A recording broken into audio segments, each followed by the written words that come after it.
Il y a des mots que tu utilises tous les jours sans t'en rendre compte. Des mots qui semblent normaux, mais qui sabotent ton discours en silence. Ils affaiblissent ton autorité, réduisent ton impact et donnent l'impression que tu manques de conviction. Aujourd'hui, je te révèle ces mots, et surtout ce que tu dois dire à la place. Partie 1. Les mots qui montrent que tu n'es pas sûr de toi. Le premier groupe de mots qui affaiblit ton discours, ce sont les mots de l'hésitation. Ces petits mots que tu glisses sans le savoir et qui signalent à ton interlocuteur que tu doutes de toi-même. Au lieu de dire « je pense que j'ai raison », dis plutôt « j'ai la conviction que cette position est juste ». Au lieu de dire « c'est peut-être une bonne idée », dis plutôt « c'est une piste sérieuse qui mérite d'être explorée ». Au lieu de dire « je crois que c'est comme ça », dis plutôt « selon mes observations, il en est ainsi ». Au lieu de dire « c'est un peu compliqué », dis plutôt « la situation présente une certaine complexité ».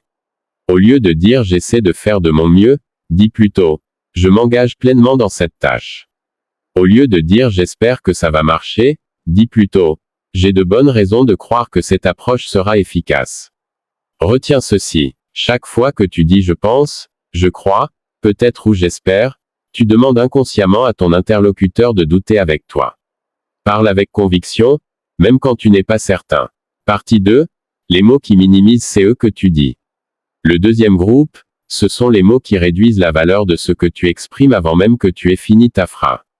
Au lieu de dire « c'est juste mon avis », dis plutôt « voici ma position sur ce sujet ». Au lieu de dire « je voulais juste dire que », dis plutôt « je souhaite porter à votre attention que ». Au lieu de dire « c'est pas grand-chose mais », dis plutôt « voici un élément que je juge pertinent ». Au lieu de dire « je sais pas si c'est important mais », dis plutôt « je soumets cette observation à votre réflexion ». Au lieu de dire « désolé de déranger mais », dis plutôt « permettez-moi de vous soumettre une question ». Au lieu de dire « c'est banal mais », dis plutôt « cela mérite néanmoins d'être mentionné ». Le mot juste est le pire ennemi de ton discours. Dès que tu l'utilises, tu demandes pardon d'exister dans la conversation. Supprime-le définitivement. Partie 3. Les mots qui rendent ton discours vague. Le troisième groupe, ce sont les mots flous. Ces expressions qui ne veulent rien dire de précis et qui donnent l'impression que tu n'as pas réfléchi à ce que tu dis. Au lieu de dire « et tout ça », dis plutôt « entre autres éléments ». Au lieu de dire « genre », dis plutôt « à titre d'exemple » ou « c'est-à-dire ». Au lieu de dire « truc » ou « machin », dis plutôt « cet élément », « ce dispositif » ou nomme précisément ce dont tu parles. Au lieu de dire « du coup », dis plutôt « par conséquent » ou « ainsi ». Au lieu de dire « en gros », dis plutôt « en substance » ou « pour résumer ».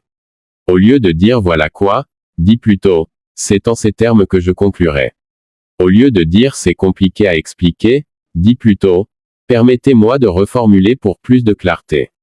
La précision dans le langage est le signe d'une pensée structurée. Quand tu parles avec précision, les gens t'écoutent différemment. Partie 4. Les mots qui cassent ton énergie.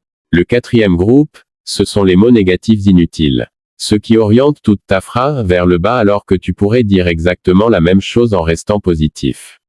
Au lieu de dire « c'est pas mal », dis plutôt « c'est tout à fait satisfaisant ». Au lieu de dire « c'est pas faux », dis plutôt « c'est effectivement juste ». Au lieu de dire « j'ai pas de problème avec ça », dis plutôt « j'y souscris pleinement ». Au lieu de dire « c'est pas urgent », dis plutôt « cela peut être traité dans un second temps ». Au lieu de dire « je suis pas contre », dis plutôt « je suis favorable à cette idée ».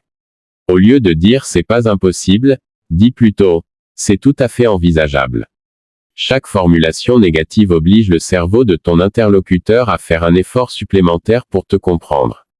Parle en positif, ton message passe 2 fois plus vite. Tu viens de découvrir les 4 catégories de mots qui affaiblissent ton discours chaque jour. Les mots de l'hésitation, les mots qui minimisent, les mots vagues et les formulations négatives inutiles. Retiens une chose, ce ne sont pas de grandes réformes que je te demande. Ce sont de petits ajustements quotidiens qui, accumulés, transforment complètement la façon dont les autres te perçoivent. Ton défi cette semaine, repère dans tes conversations combien de fois tu dis juste, genre, du coup et c'est pas mal.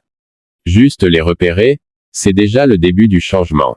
Dis-moi en commentaire lequel de ces mots tu utilises le plus souvent. La prochaine vidéo, Comment parler avec confiance en entretien? Like, abonne-toi et partage cette vidéo à quelqu'un qui en a besoin. La voix que tu as, elle mérite d'être entendue.